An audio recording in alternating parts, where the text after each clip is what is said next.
이런 다양한 좋은 역할을 하는 저항성 전분은 하루에 20g 정도 먹는 것이 좋다고 합니다. 저항성 전분은 4가지 유형으로 나뉘어져 있습니다. 첫 번째, 소화가 어려운 씨앗류, 콩류, 통곡물과 같은 종류가 있고요. 두 번째, 날 것일 땐 저항성 전분이 많지만 숙성되면 저항성 전분이 사라지는 종류가 있습니다. 세 번째, 조리한 후 따뜻할 때는 저항성 전분의 함량이 낮아지지만 식히면 높아지는 종류가 있습니다.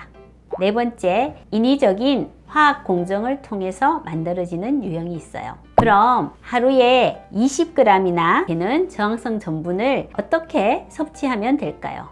저항성 전분을 많이 섭취하는 방법은 귤이나 콩류, 생감자, 익지 않은 바나나 등을 먹는 것입니다. 2015년도에 발표된 연구에 의하면 조리된 흰 쌀밥을 냉각할 때 저항성 전분의 함량이 증가되었습니다.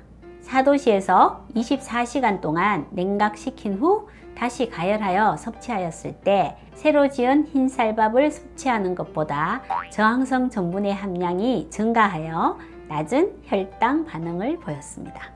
조리된 밥을 저온에서 식히면 전분의 화학 구조가 변형되면서 저항성 전분으로 바뀌어 이 새로운 구조는 우리 몸의 효소, 단백질의 내성을 가지므로 소화될 수가 없습니다. 한편 2015년 미국 화학학회에서 발표된 연구에서는 스리랑카 연구팀이 안남미 반컵에 코코넛 오일을 1티스푼을 넣고 밥을 지은 후 12시간 동안 냉장 보관을 했더니 전통적인 조리법에 비해서 저항성 전분의 함량을 10배 증가시키고 심지어 칼로리도 반으로 감소했다는 발표를 했습니다.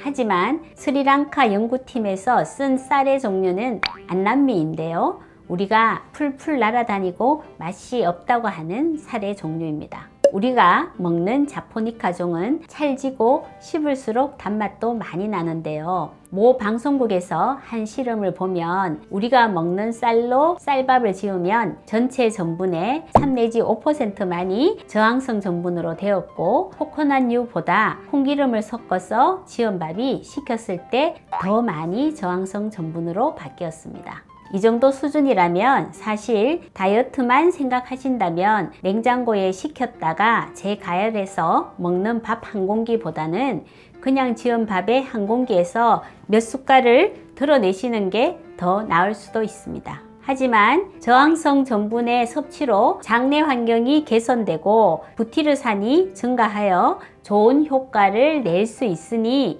이왕 먹는 거 저항성 전분의 섭취를 늘리시는 것이 훨씬 유리합니다.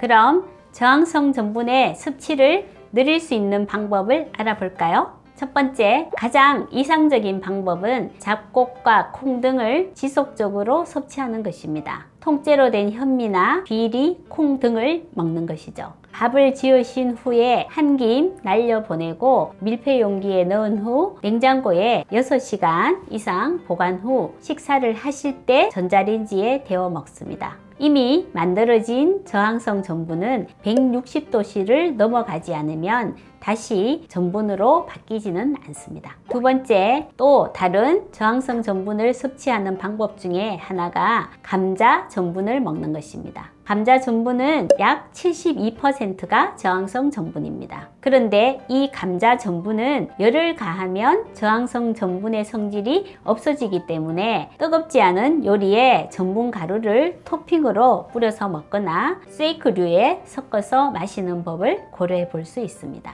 세 번째, 밥뿐만 아니라 고구마의 경우도 삶은 직후에 먹는 것보다는 냉장고에서 하루 정도 식힌 후 다시 데워서 먹을 때 저항성 전분의 함량이 높아집니다.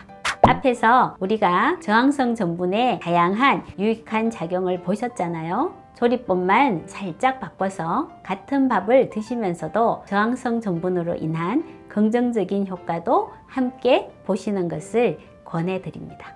감사합니다.